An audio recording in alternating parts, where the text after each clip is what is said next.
I definitely agree that everybody should work in some sort of customer service support, whatever that looks like. It could be in a SaaS system, or it could be, at a restaurant where you're actively, working as a waiter, waitress, something like that, where you are customer facing. I definitely agree because you don't know what individuals are really asking until you hear it for yourself. Because sometimes there are things that are so complex that it's almost like you don't believe until you see it. And it also allows you to develop that empathy for where customers are. When you're talking to somebody who's more internal and who's never spoken to a customer, only works in maybe like in totally back end, like product information, let's say.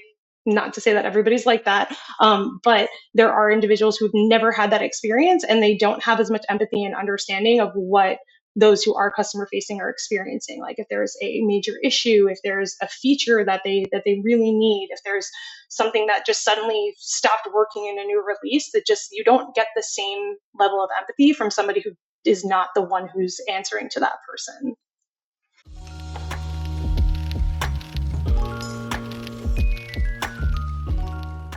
Hello, welcome to the CX Files. Today's guest is Cheryl Luft. She is the Customer Operations Manager at Collibra, the leading provider of governance for data and AI. They boost autonomy and streamline access to reliable data inside business. Cheryl started her career in frontline customer support, and about 5 years ago, she transitioned into customer success operations. Recently, Cheryl has worked on internal automations, and before that, she helped build out a many-to-one customer success model. Now, Cheryl, is there something you've been working on recently that you're really proud of that you'd like to share? Yeah, absolutely. So what we have some customers who need to get some information on a monthly basis when we have products that have new releases. And previously, this was something that was done manually by each individual customer success manager on the accounts. And we now launched something earlier in the year where they no longer have to do this. So we are sending it out. It still comes from them ultimately, and they're included on there. But it took away a lot of that manual effort, time, and money that is spent on sending out those individually, customer by customer. Got it. And were there some challenges around that or some surprises along the way? Of course. I mean, there's always going to be something that comes up. One of the things I would say is data hygiene a little bit there. You want to make sure that you have the right customers, who have that particular product or products, depending on the situation. But also then you want to make sure that you have the right contacts as well. So just making sure that there are some kind of checks and balances in place to make sure that you have the right information, so you're not sending out, to the completely incorrect party. Right, yeah. I mean, I'll admit personally, I've worked in frontline customer support for a while, a few years back, and there was definitely one case where I made that mistake and had to like very quickly change the link. Luckily, it wasn't like directly shared in the text, but I linked to the wrong customer's details and immediately went and deleted the target of that link. But it's hard, right? It's hard to handle data hygiene. And yeah, I mean, I think it's something a lot of people can relate to. Yeah, I don't think any customer, any company in general has fully solved that issue. But we do the best we can to make sure that, anything that gets bounced, that we're signaling that to the team and to clean up that information and keeping track of those contacts as best we can. Absolutely. Um, so you've transitioned, as I mentioned in the beginning, you transitioned from frontline customer support into an operations role in customer success. What is something surprising that you encountered maybe around that transition? Yeah, there's a lot definitely that I learned going from one department to a completely different one ultimately, even though they're very interconnected. What I didn't know, I think honestly surprised me more. You kind of go in with fresh eyes thinking you had your perception and you think you can make things so much better if we just did this like one little change. And then somebody else, I had a fantastic coworkers who kind of brought me back down to earth and was like, that's a fantastic idea. However, we have to Mm, report on this in this specific way. So we can't actually do what you're asking, even though that would be a fantastic idea ultimately in principle. So definitely having and like learning those kinds of things of how much I really didn't know from that side of the house, even though we were all kind of customer facing from customer success to customer support. There was just a lot of things like that, I would say. Got it. Yeah.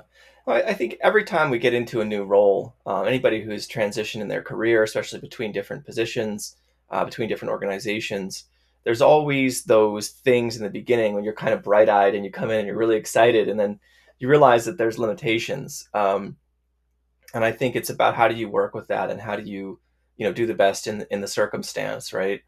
Um, I think that transition also is something that a lot of people like to make or want to make, right? If you're in a frontline customer support role, a customer service role, a lot of people want to get into customer success, um, and it takes longer than people want sometimes, right? I think that's kind of a hard step to take for some people. But when you think about that, was there something that really kind of helped you along the way with that, or made that path more clear for you?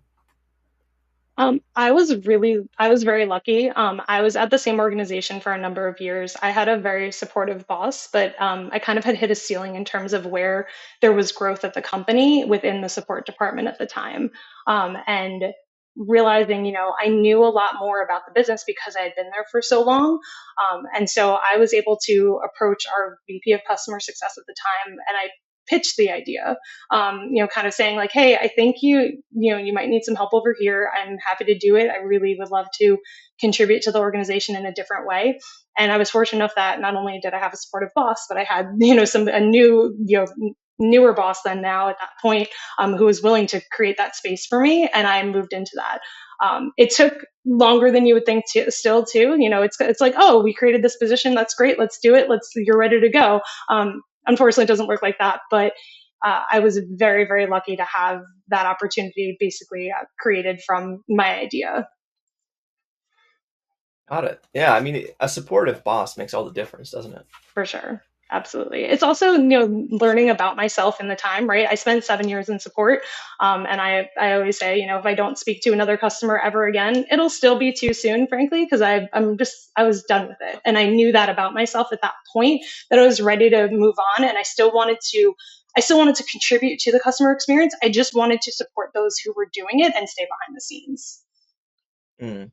I think there's personality types, obviously, and different people feel more comfortable doing different things and feel that that's more within their mastery, within their scope, just naturally.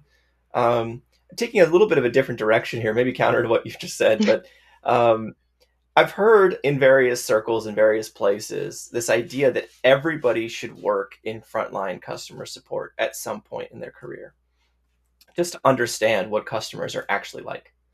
And it's also been said that customer support really has the best understanding of the product or of the service because of this. Would you agree with that or disagree, and why? I definitely agree that everybody should work in some sort of customer service support, whatever that looks like. It could be in a SaaS system, or it could be, at a restaurant where you're actively, working as a waiter, waitress, something like that, where you are customer facing. I definitely agree because you don't know what individuals are really asking until you hear it for yourself. Because sometimes there are things that are so complex that it's almost like you don't believe until you see it. And it also allows you to develop that empathy for where customers are. When you're talking to somebody who's more internal and who's never spoken to a customer, only works in maybe like in totally back end, like product information, let's say. Not to say that everybody's like that, but there are individuals who've never had that experience, and they don't have as much empathy and understanding of what those who are customer facing are experiencing. Like if there's a major issue, if there's a feature that they really need, if there's something that just suddenly stopped working in a new release, that just you don't get the same level of empathy from somebody who is not the one who's answering to that person. Absolutely. I think there's an interesting point there. You mentioned the word empathy, and ultimately, I think that's one of the really important themes in customer experience, right? And I think you can look at data all day, and you probably should spend a fair amount of time looking at the data. But if you're in leadership or if you're in a different department and you don't directly experience that interaction face to face, so to speak, in a retail environment, or maybe you're on the other side of a chat log or something.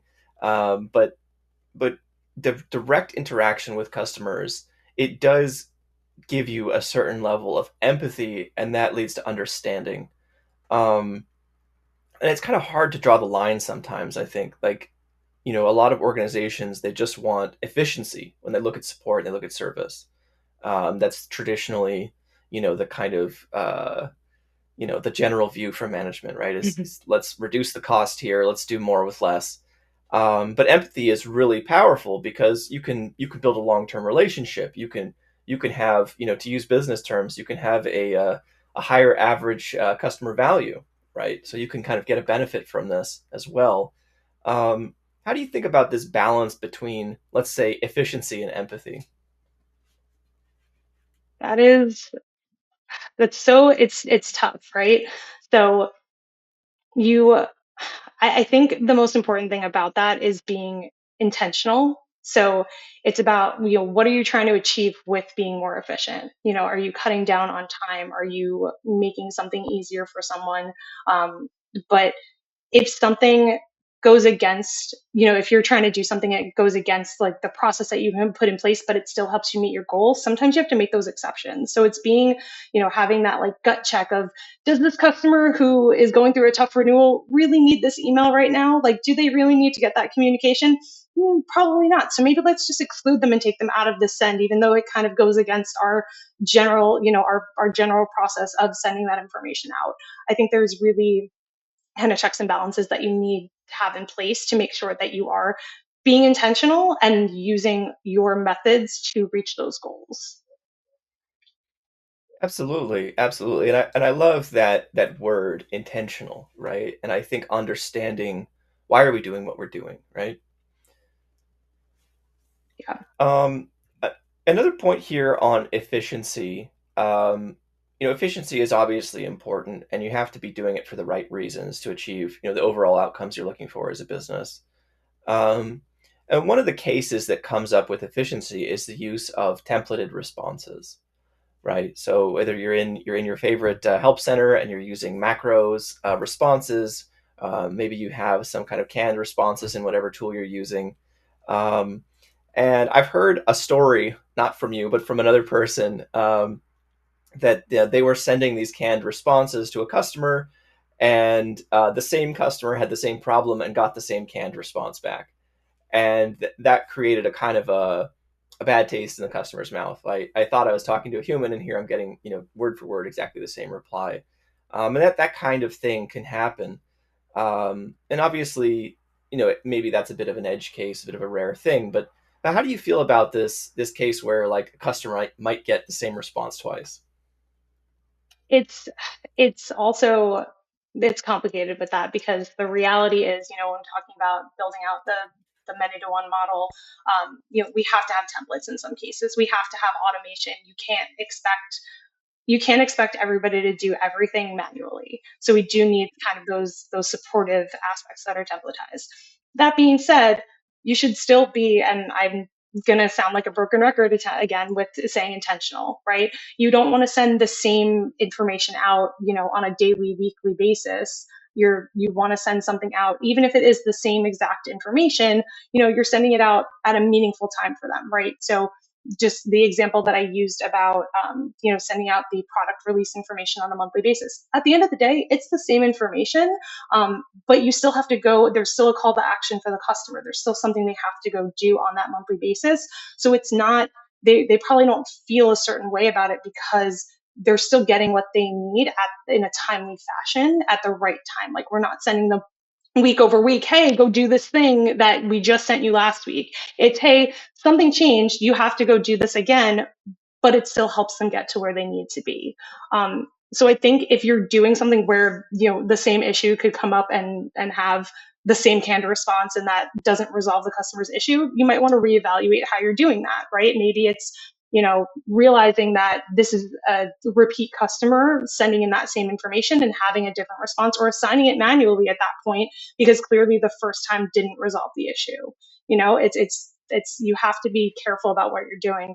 Again, kind of goes back to what I said before, where even if something kind of goes against the process that you're trying to do in an efficient way, sometimes you just have to do that inefficient thing to make sure that you're still providing the best experience. Absolutely.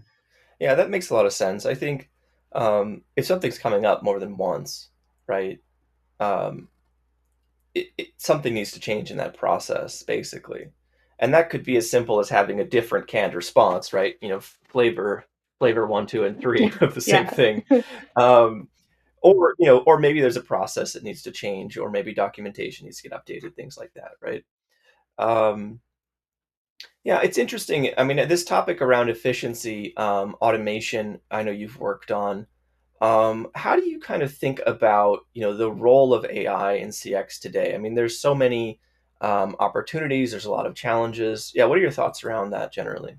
It feels like such a buzz term at this point, honestly, which is a little, it's a little, I'm a little tired of it, to be honest, but it's also super useful. Like, let's be honest here, but it's only as useful as what you're doing, right? So, the example that my go-to example about this nowadays, and I think they fixed it at this point, but a few months ago, I think, as recent as a few months ago, when you Googled like how to like a pizza recipe, if you did a Google search for that, it told you to put like gasoline and glue in it because that was the data that was being compiled from the system. And that's what's Right. happening if you're not putting the right information into your systems, right? You're not logging those meetings a certain way. If you're not recording some sort of interaction, if you're just not logging your data right, you're going to get gasoline and glue as your output from there.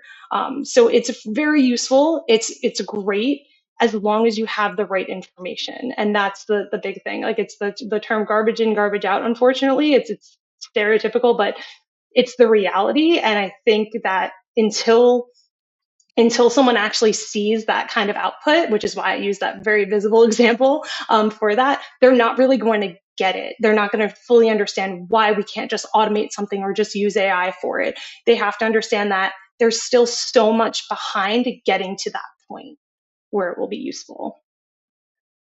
Absolutely. And I think it speaks to a lot of the topics we've mentioned already, but that preparation step, it's not just one step, but the whole preparation process. It has to be ongoing as well. Updating of content, updating of material.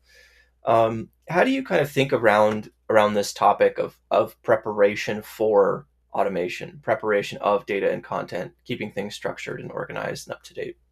So, what do you mean when you're asking that? Um, like if you imagine in many organizations, right, they've got all kinds of content, right? There's help content, there's internal documentation, there's all sorts of different content available. And it really commonly gets out of date with what's actually going on with the product, right?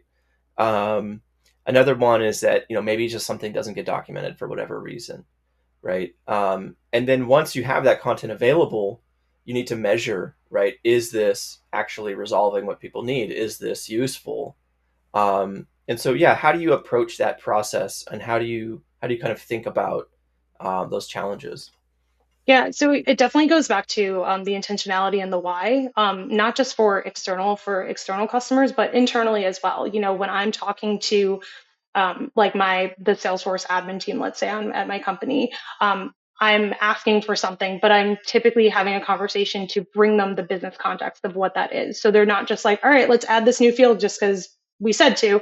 It's, hey, we're really like, we're going to add this field because we want to accomplish this. And this is how we're going to use that field. And these are the other systems where like that field would be available.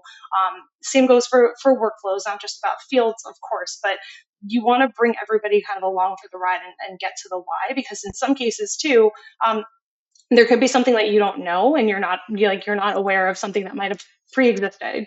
It could be a field, it could be a report, it could be a dashboard, there could be so many other things.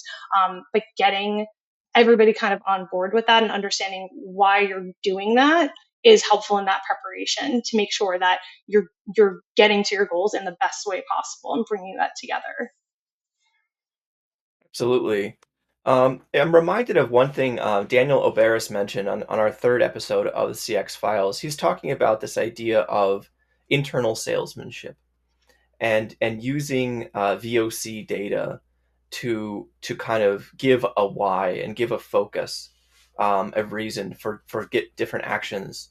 And there's this role of VOC, I think is becoming just more and more obvious and more useful, across departments, right? If you're in the sales team, you talk to customers, right? And you want to know, what are customers concerned with?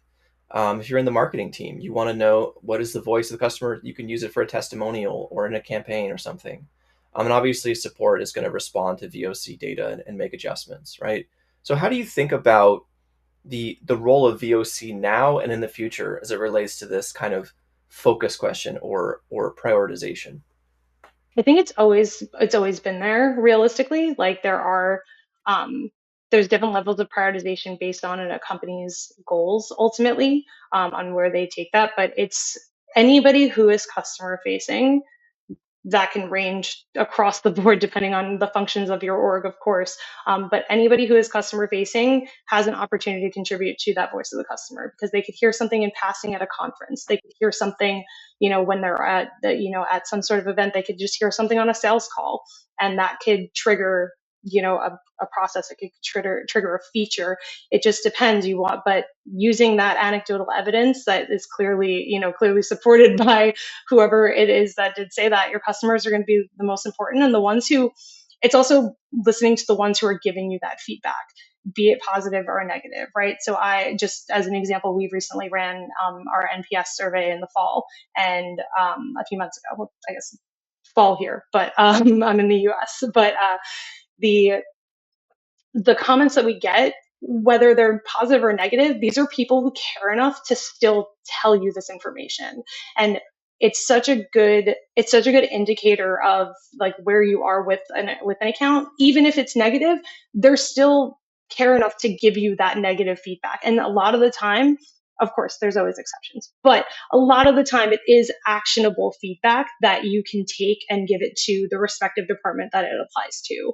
Um, just thinking about NPS, there's a customer that gave us a comment that basically was saying how their organization's team and the Collibra team are just one team. It's a true partnership, and they rate us very highly. They love us, and it's fantastic. Um, and that to me is kind of that's where we want to be with all of our customers ultimately, right? You want that partnership, and that's what they want. And taking that feedback, and then being able also to not only taken, I know I'm going on a bit of a tangent here, but basically taking that feedback and being able to then communicate it back to the customer too, to show them, hey, the customer or customers, sometimes it's an issue. It's usually an issue across the board for many.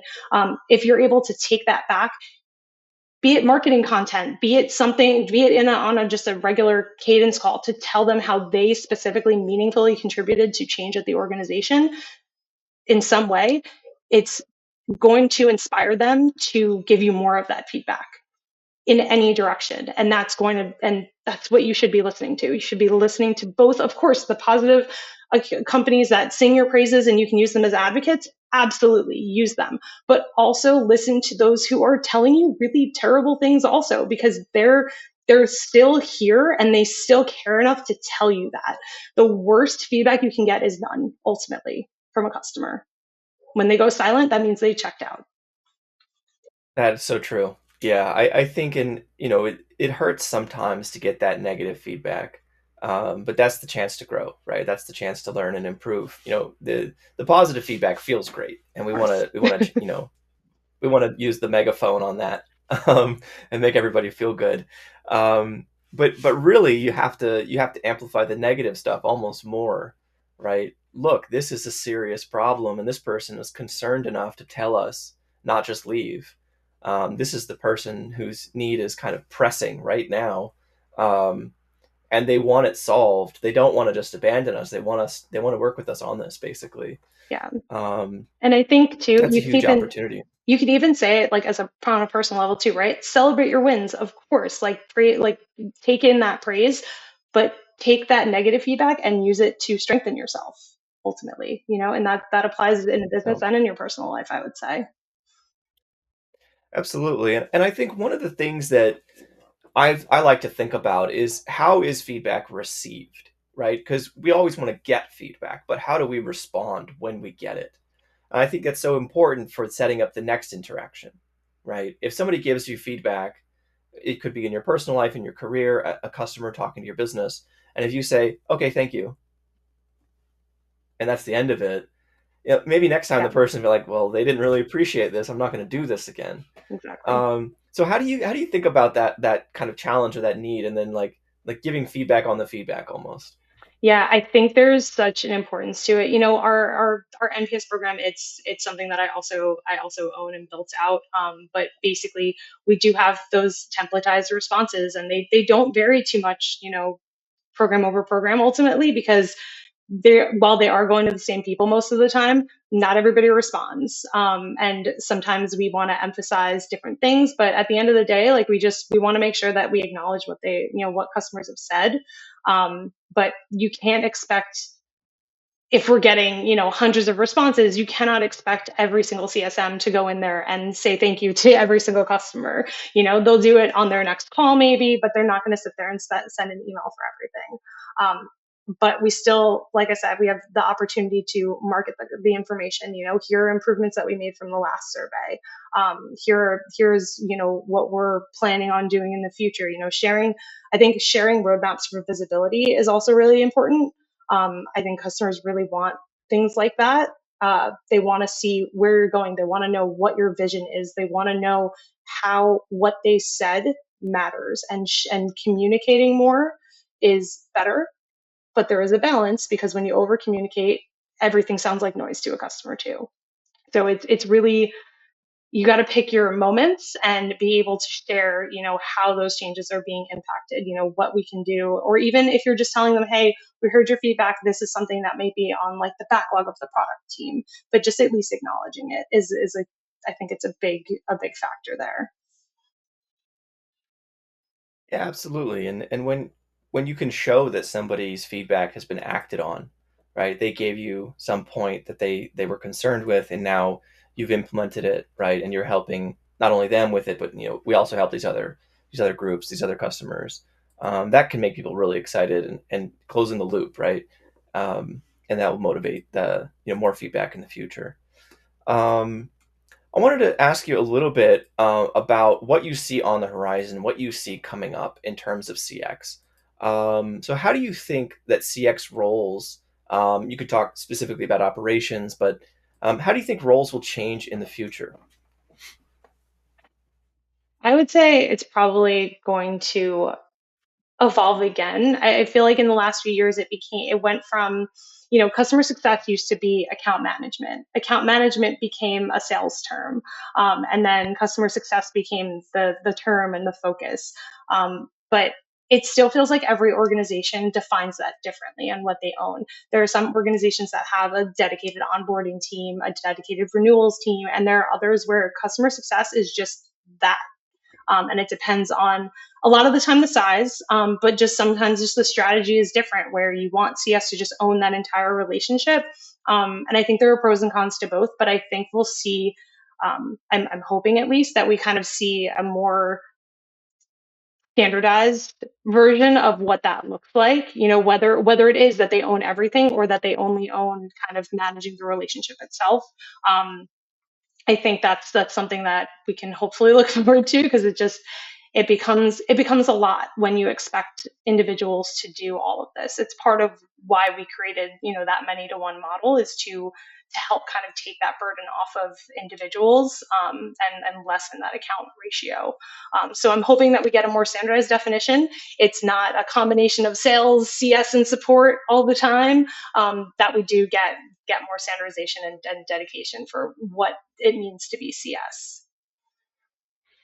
Absolutely. I think there's so many different job titles around the same general space, and there's all these different focuses, and you might have at one organization somebody might have a CS job title, and somebody else at a different organization with the same one doing something completely different, day to day, right?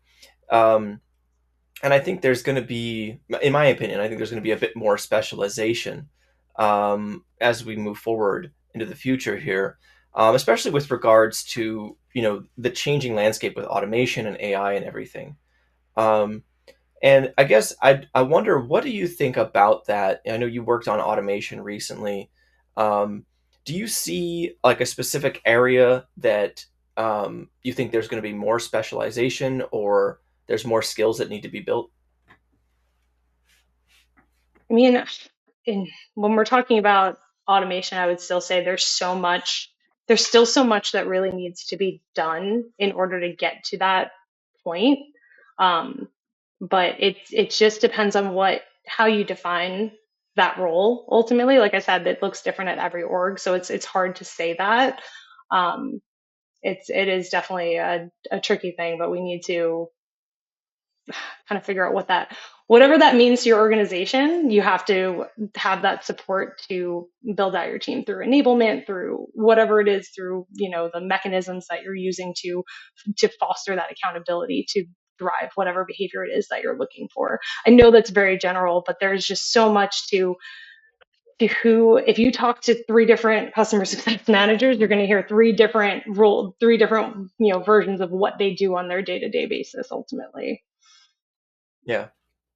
Yeah, that makes sense. I think, one thing that I've sort of thought about recently is that if you go to, let's say you go to school to learn business, you study at a 4-year university, 4-year school, you study business, and you might get a specialization in some area of business. It might be finance, it might be marketing, but it's not going to be customer support, customer success, or customer service. It's not a discipline at the university level today. And the role historically, it hasn't had a lot of structured educational material available, i.e., classes, courses in the traditional sense, right, of a university or of a school, even a vocational school kind of thing, right? I don't think there's a lot of that. And so what happens is people get into these roles and then they have to kind of learn along the way as they go. And it's a lot of self-teaching, and you learn obviously on the job. Um, how do you think about like the learning opportunities, and do you have any resources or anything that you'd like to mention for the audience? So I would say joining communities would be the best way to kind of to learn, because even though it looks different, there's still some core principles. I think your previous guest, Sarah, she pointed out that she came from a smaller company, moved to a large organization, and was really excited that the principles are the same. Customer is a customer. So in some cases, a CSM is a CSM. Not always, not in every case, but in a lot of cases, Gain, Grow, Retain is one that I would definitely recommend. It started a few years ago. There's a lot of good people on there, and there's also I would also say to for your own, like, if you're into in-person meetups, find a local CX or CS organization. It's also, here we are going between CS and CX. It's called something different everywhere, right? So finding your local like meetup group, if that's something that you're more comfortable with, if you're not into kind of the virtual networking aspect of it. But finding those communities. There are also definitely some free courses. They're not traditional, of course, in the sense, but like there's like HubSpot. I know Gainsight has their own kind of CS certification piece. There are definitely places for it, but you have to dig a little bit harder, because it isn't, it's not like a finance degree. It's a customer success course, and that's going to look different. It's going to feel a little bit different. But learning from others, it's how I was able to build out the many to one model. I interviewed a number of companies to say, like, hey, how did you start doing this? And one of the questions that I asked everybody was, what was if you could start over, like, what would be the first thing that you did to build out this model? And we took that and we implemented a shared inbox, because that was what everyone said. So there are some shared experiences across this, and interviewing others, having casual meetups and networking are going to be really huge to help uncover best practices. Absolutely. You mentioned briefly something routine. You mentioned the name. I didn't quite get Oh it. yeah, The first thing you gain said. gain grow retain is an online community. They have a lot of just community posts with things. There are webinars that are hosted, um, kind of meetups and things. They do like a demo palooza even of different CS tools, which is a really nice way to experience it without getting a sales pitch thrown at you the whole time. Um, so just an idea. I have no official affiliation with them. I am a member of their community, and I have found them to be a very great resource. Nice, excellent. Yeah, just as we're closing out the episode here, is there any other thoughts you have, anything that you'd like to share with people out there, um, things that you think are interesting, or maybe any advice you have for people looking to improve and advance in their careers? That's a great question. Um, I would say, just always be open to hearing things and learning. I'm I will say, even to close this out, like, feel free to, if anybody finds what I said interesting, like, feel free to reach out to me on LinkedIn. I'm always happy to learn more. I can always learn from others. I'm happy to knowledge share with the experience that I do have. I have this unique lens of customer facing, but also, an operational mindset of things. Figure out what it is that you are excited about and what you really care about. And try to figure that out. Some people start in a customer facing role and realize they don't want to do that, and vice versa.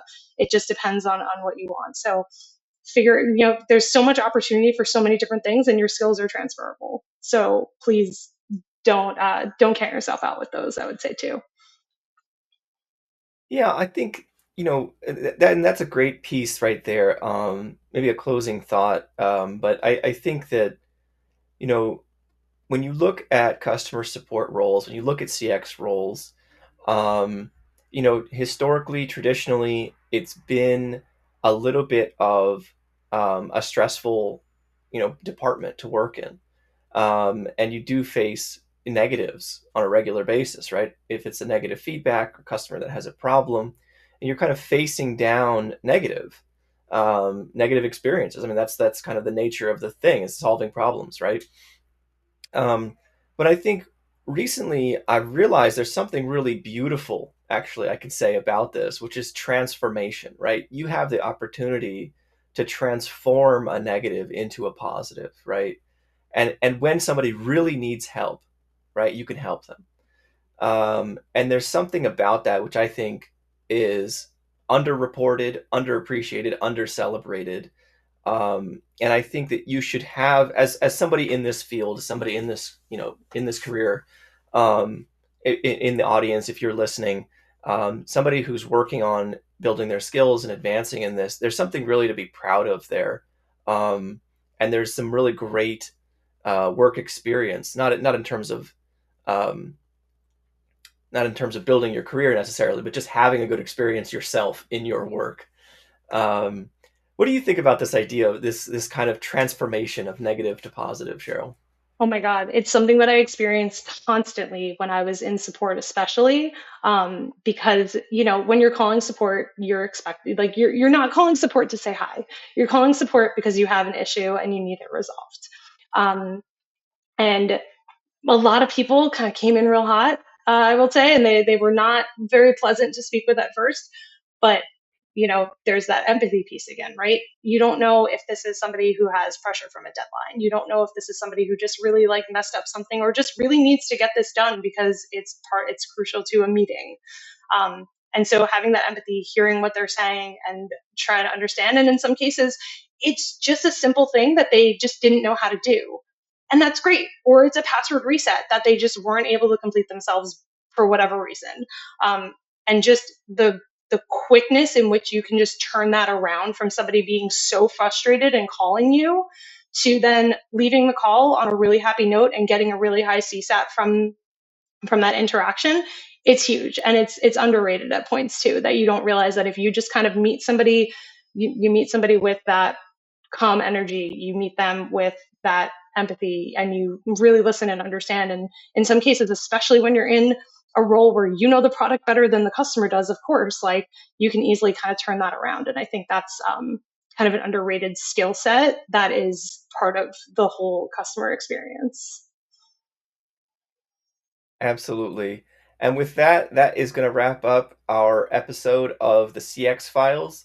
Cheryl, thank you. It's been a pleasure. Yeah, thank you so much for having me.